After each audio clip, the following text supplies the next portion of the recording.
Bonsoir à tous, chers auditeurs, chères auditrices, c'est Cyrus et on se retrouve pour le débrief entre l'Inter de Milan et la Salernitana, comptant pour la 26e journée de Serie A.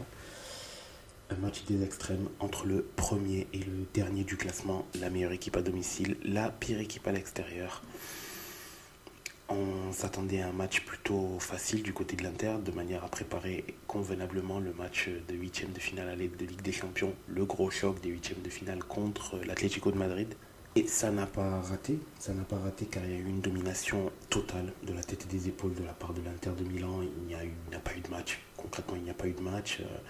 Que ce soit statistiquement ou même dans l'impression visuelle sur le terrain, il y a un très très grand écart entre les deux équipes. C'est pas pour rien que l'une est première, l'autre dernière du classement.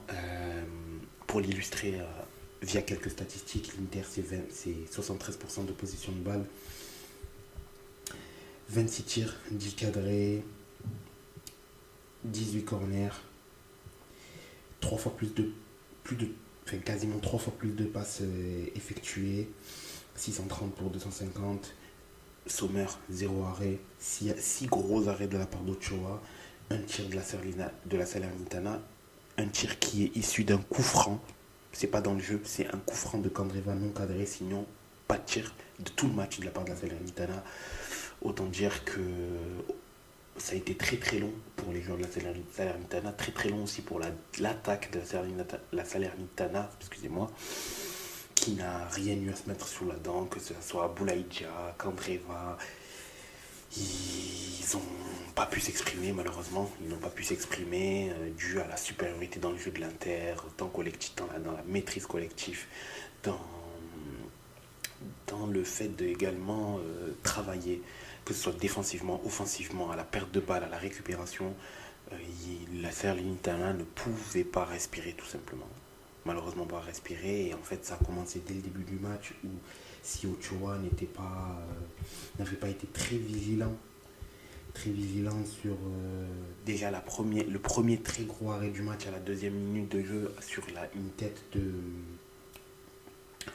Bastoni croisée, pas suffisamment, mais très gros arrêt de Ochoa et Marcus Thuram met le poteau. Puis ensuite, quelques minutes après, Barella rate un énorme 1 contre 1 sur une transversale. Enfin, c'est lunaire qu'une transversale comme telle puisse passer. Et Barella avait quand même un meilleur choix à faire. Je pense qu'il y avait la passe pour Thuram qui était possible d'effectuer. Mais il a préféré tirer en force et Ochoa fait un super barré également. Donc il arrête la balle. Mais il y a d'ailleurs une autre occasion de la part de Lautaro Martinez suite à un très bon jeu de passe côté droit de l'Inter, qui part sur un centre de Dumfries à droite. Lautaro la reprend mal, s'en mêle un peu les pinceaux et n'arrive pas à reprendre convenablement la balle.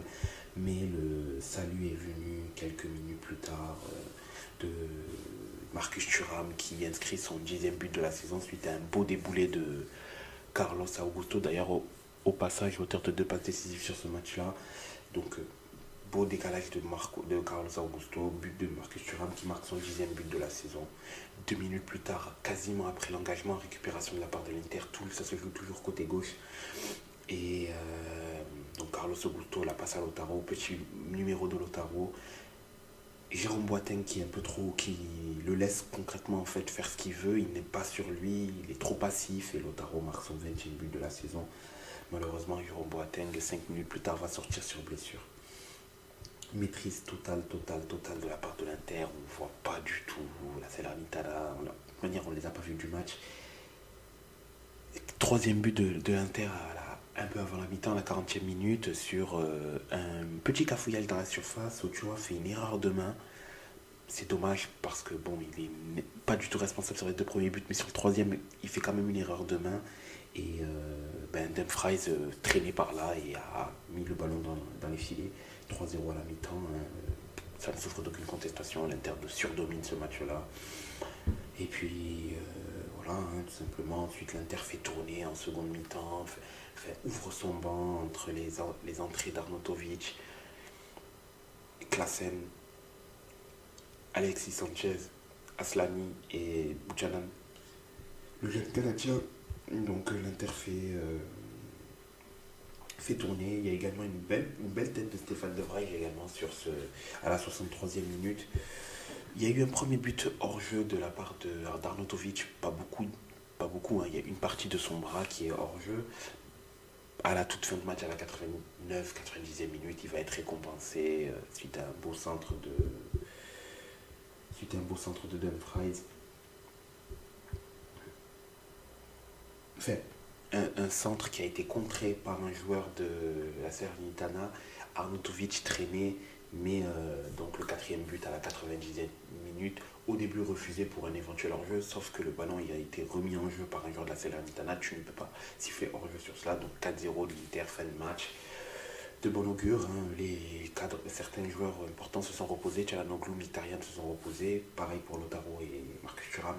Une autre paire de manches, ce sera mardi contre l'Atlético Madrid, mais l'Inter est en pleine bourre. L'Inter est l'un des favoris à la succession de City en Ligue des Champions, même si il reste quand même en dessous de City et éventuellement du Real de Madrid qui est perturbable en Ligue des Champions. Mais attention, c'est pour moi l'Inter, l'outsider numéro 1 dans cette Ligue des Champions. Et tout va pour le mieux. Un énième clean sheet de la part des joueurs de l'Inter. Tout va bien, tout va pour le mieux. Les offensifs ont marqué, solidité défensive. La Salernitana, ça va être un peu difficile pour eux, pour penser pour penser rester en Serie A cette année, mais bon, force à eux. Du côté de l'Inter, tout va bien. Tout simplement. Et de la Salernitana, je ne peux rien dire puisqu'ils n'ont rien montré sur ce match, tout simplement. Ce n'est pas pour leur manquer de respect, mais pour le coup. Ils n'ont véritablement rien montré et l'Inter a maîtrisé de A à Z son sujet. On se retrouve mardi pour le huitième de finale aller entre l'Inter et l'Atlético de Madrid. See you next time. Peace.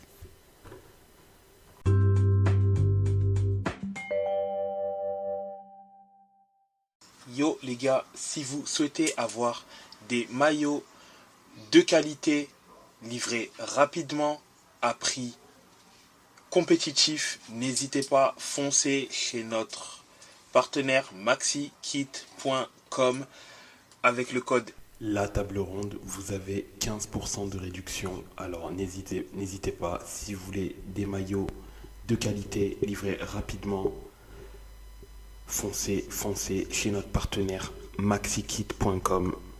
Code promo La Table Ronde, tout attaché en minuscule.